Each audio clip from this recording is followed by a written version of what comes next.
Всем привет, дорогие друзья! Мы находимся в гончарной мастерской Toy Art, где сегодня мы вновь будем работать с той самой прекрасной, красивой посудой, сделанной из глины. И как всегда со мной рядом специалист в этом деле, это гончар, по совместительству заведующая этой мастерской. Да? Давайте мы сегодня поговорим немножко уже не о производстве самой посуды, а о том, как вот ее приводят в тот самый красивый товарный вид. Какие виды существуют обработки? Существует три вида обработки основных. Самая первая изначально, которая использовалась для работы с глиной, это у нас молочение. Окунание в молоко, и вот получается цвет вот такой. Вот. Цвет дерева примерно. Да. Действительно, может быть, кто-то из вас, дорогие друзья, глядя на вот этот чурон, подумал бы, да, что это сделано из дерева. На самом деле нет, это все сделано из глины, просто это вот тот самый вариант обработки, да? Это как еще раз? Молочение. Молочение. Вот об этом процессе чуть поподробнее мы узнаем позже. Хорошо, еще какие варианты есть? Есть вариант без обработки, белая глина, которая остается сама по себе, но она может иметь цвет той глины, которая есть, черная, белая, красная и так далее. Есть еще вариант как глазурирование. Вот. Она у нас блестящая, красивая. Ее используют в пищевой промышленности, в ресторанах и так далее. Вот. То есть вот это уже можно употреблять в быту, да? То есть пить. И молочение, кстати, тоже можно. Молочение тоже можно? Несмотря на то, что вот такая даже, мне казалось бы, немножко шершавая такая поверхность, но все равно употреблять в пищу.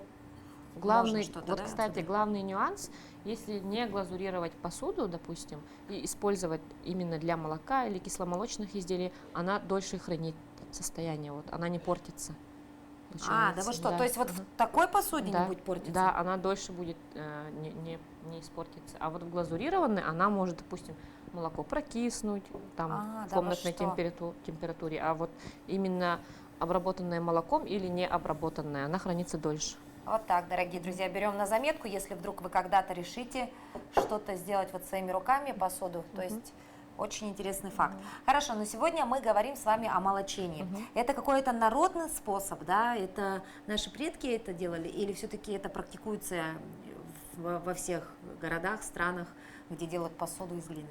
Это один из старых способов обработки глины. И, мне кажется, самый распространенный вид.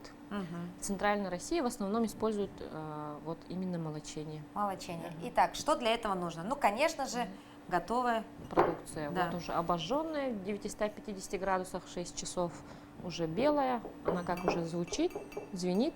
Вот ее уже будем обрабатывать. Для этого нам необходимо само молоко.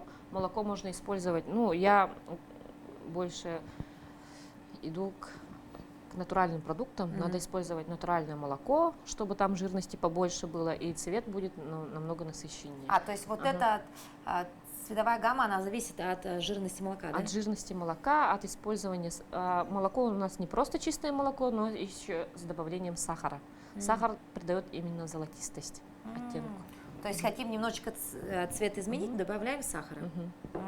Сахара. А если хотим прям черное, можно использовать прям жирное, просто очень коровье молоко. Деревенское. Да, прям деревенское молоко. Хорошо. Для этого нам требуется молоко с сахаром у нас в данный момент и вот вода. Что мы делаем? Слово молочение от слова молоко, да? Мы ее прям не просто как-то это, а прям окунаем, чтобы в каждую пору молоко пропиталось. Вот. То есть просто замачиваем изделие, да, вот из глины. Хорошо ее лучше настоять, чтобы прям вовнутрь впиталась и забила все поры. Тогда вот вода протекать не будет, жидкость. То есть это часами нужно делать? Или? Нет, это можно прям пару секунд. Можно использовать губку. Ее прям Так интересно. Я никогда не видела, чтобы посуду окунали в молоко для того, чтобы посуда изменила цвет. А оказывается, это практикуется. Это не только для того, чтобы поменяла цвет, но и для функционала, чтобы вода тоже не протекала. Жидкость. Все ставим, она просушивается, и так каждое изделие. Можете попробовать сами, вот, замолочить тоже. Вот когда ее окунаешь, там идет характерный звук тоже. Она как Шипит? Да, шипит. Она впитывает в себе молоко. И тут главное, чтобы следов от пальцев тоже не осталось. Это чисто для красоты получается. А, Когда ты ее держишь, ну, надо да, аккуратнее быть. Да, Меньше трогать, да? да. Если долго трогать, то остается прям отпечаток пальца. Мгм. Так, Да. Встряхиваем и тоже ставим. кладем. Мгм. И так далее идет весь процесс всей Мгм. посуды. И вот как она чуть-чуть протекла, вот, Мгм. там остается больше жира получается. Соответственно, берем губку Уже чисто, с Да. чистой водой, да? с чистой водой. В идеале она должна полностью просохнуть. Ну, и так тоже можно использовать. Вот, выжали всю лишнюю воду и уже протираем, чтобы распределить оставшуюся жидкость и жир. Вот, можете тоже попробовать. А я все жду волшебства, когда же поменяет этот цвет. Где коричневый оттенок, где вот тот золотистый цвет. Причем я вижу у вас тут, вот, например, на готовых изделиях есть такой переход от темного к светлому. Я все думаю, как же они этого добиваются. Пока я ничего не вижу. Когда же появится коричневый цвет. То есть мы здесь убрали излишки воды и распределили равномерно тот самый жир от молока, да? Надо прям очень тщательно это делать, потому что если пропустите какое-то место, там будет прям черное пятно, где остался жир. Так, поэтому лучше это делать специалистам, да? Да, каждую ножку, каждую ручку. Тщательно все это протираем. И желательно вот сухой рукой вот, держим. И уже внутреннюю часть тоже. Чтобы у нас был такой оттенок. Вот Плавно. одной такой процедуры достаточно или нужно повторять? Нет, повторять? это одной процедуры достаточно. Все, то есть тот необходимый жир, уже все, что надо, посуда впитала. Впитала.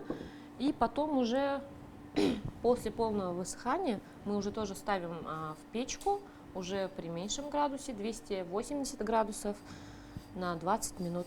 Получается, молоко выгорает и получается такой приятный цвет. Так все просто. Все. И уже ждем, когда она высохнет. И уже в печку. Ну что, дорогие друзья, сейчас посмотрим, как это все происходит на деле, как выглядит та самая печь.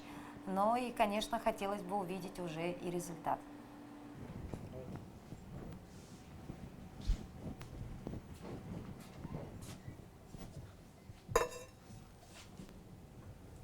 Ну все, закрываем печь, ставим программу на 20 минут, на 280 и все, ждем.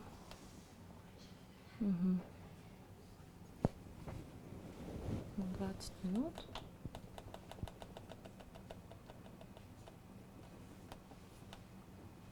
Сбиваем всю программу под молочение. Так, проверяем. 20 минут, 280 градусов. —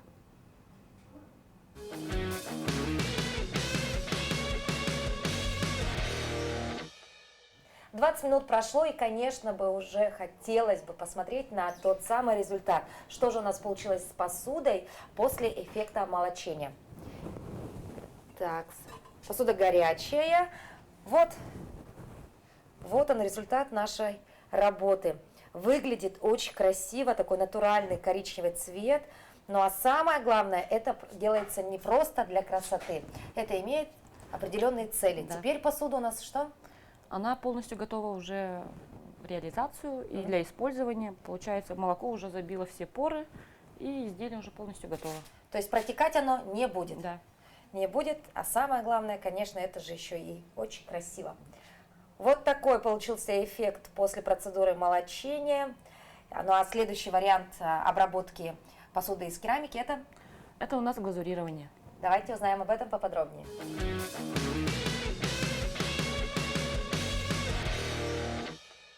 Вот наш следующий вариант обработки глиняной посуды получается глазурирование. Вот у нас уже обожглась посуда, она твердая, вот ее мы уже покрываем глазурью. А метод глазурирования у нас есть два варианта. Мгм. Первое — это окунание. Мы прям в большой посуде берем ее и прям окунаем, если там она полностью должна быть покрыта глазурью. А вот, допустим, наша тарелочка, мы ее покрыли кистью. Получается, берем, размешиваем нашу глазурь. Глазурь выглядит вот так, да? Я Да. думала, что это что-то похожее на краску. На самом деле это нет, это вот что-то Да, очень жидкое, да? Консистенция такая, как водичка. да, это получается у нас жидкое стекло, Мгм. и она должна быть очень чистая, герметичная, ничего лишнего туда попадать не должно. И вот работа с кистью позволяет нам равномерно распределить именно цвет, Мгм. пигмент. А вообще подобная посуда, ее же можно уже использовать для, допустим, Для пищи, да, для можно. пищи, то есть спокойно, да? Эта посуда даже и мыть ее спокойно можно, Да. и рестораны заказывают. То есть это вот блестящая, Мгм. красивая посуда, та Мгм, самая. да. Мгм.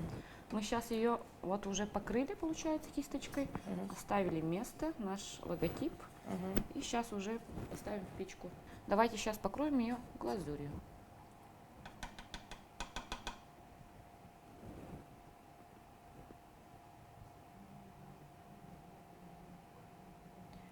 Одного слоя всегда достаточно или надо несколько раз? Это зависит от того, какой цвет ты хочешь. Мгм. Хочешь насыщенный цвет, уже несколько слоев. Да. А вот здесь я вижу, это вы добавляете цвета сюда, чтобы поменять цвет глазури, да? Нет, глазурь между собой желательно не перемешивать, потому что у каждой глазури есть своя температура обжига. Да, мы вот здесь видим, да, Да-да-да. 1200 градусов. 1200. Вот это у нас уже это эффектарные глазури. Их используем для, вот она, как раз в засохшем варианте. Мгм. Ее размачивают тоже. Вот у нас есть А вот стабилизатор. стабилизатор да. для чего? Чтобы густота была средняя. То есть, Это прям стабилизирует прям. мгм. То есть вот такой процесс, мы покрываем всю нашу тарелочку глазурью, а затем что делаем? Уже чуть-чуть, как она подсохнет, и уже ставим на печку. Здесь долго стоит? 10 часов 10 часов. до 1200 градусов. Вот так вот, дорогие друзья, хотите иметь красивую посуду из глины, это удовольствие, во-первых, не из дешевых, а во-вторых, это достаточно долгий процесс. Поэтому, конечно, в рамках нашего проекта показать сейчас все эти 10 часов ожидания мы не сможем, но готовую тарелочку мы обязательно вам покажем.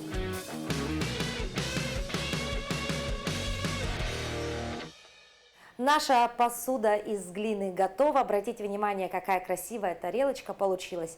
Это все возможно сделать и даже не человеку-профессионалу, а просто прийти на мастер-классы буквально за час-полтора. Вы сами собственноручно можете слепить такую посуду из глины. Далее вот ее обработать. Напоминаю, что это процесс называется глазурирование, а вот это молочение. В любом случае, либо такая посуда, либо вот такая посуда может быть у вас дома. Еще раз напоминаю, что, конечно же, это все очень эксклюзивно, уникально, ну а самое главное, процесс работы с глиной – это, конечно же, некое волшебство и медитация. Спасибо вам большое, увидимся, до новых встреч!